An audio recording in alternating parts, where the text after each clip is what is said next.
Hello guys, welcome to my vlog. Magluto tayo ng Sania Laham from ito yung tawag nila dito, laham from, pero sa atin minced beef, dinurog na karni.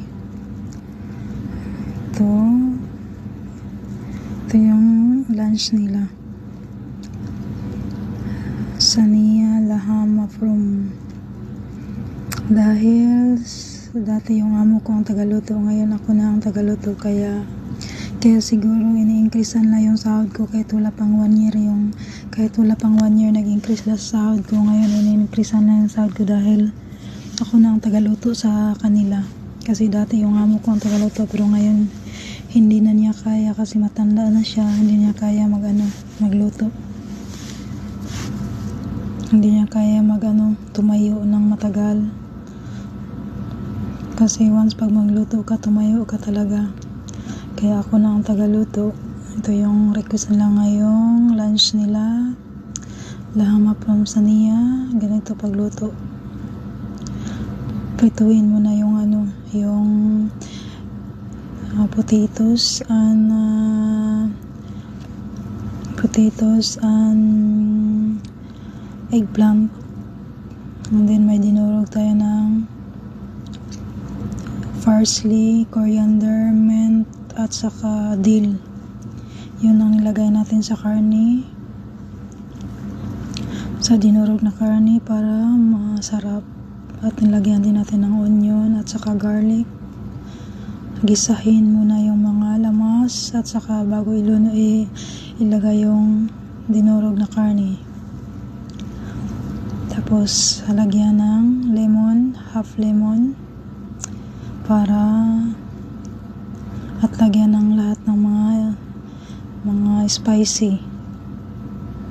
Yan, nilagay ko na yung decoration, yung onion, ginawa yung onion ring, at saka yung carrots, ginawa kong bulaklak, style na bulaklak, at saka yung pickles, lagyan din ng pickles na naka-round ang pag-design. Ganyan lang gawin.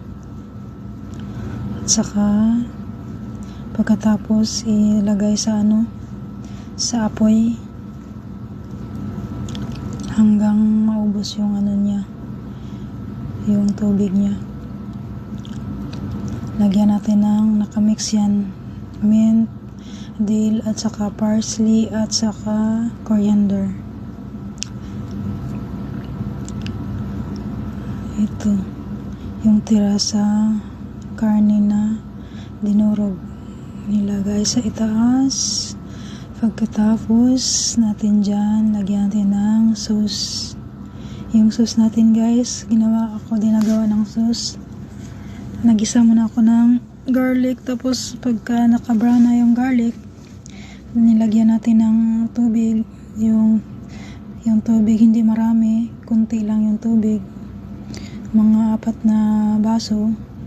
Sa lagyan ng dinurog din na tomatoes at saka tomato paste, at lagyan natin ng pergramanti na sauce din para medyo siya maasim, kunti matamis at saka maasim. Yan, natapos na, at saka ilagay natin sa apoy. Okay, thank you guys for watching my vlog, my video. God bless. Ayan, yan ang dahilan kaya nag-increase sila sa sahod ko. Wala pang 1 taon nag-increase sila sa sahod ko. In-increase naman nila na wala pang 1 taon, kaya thanks God.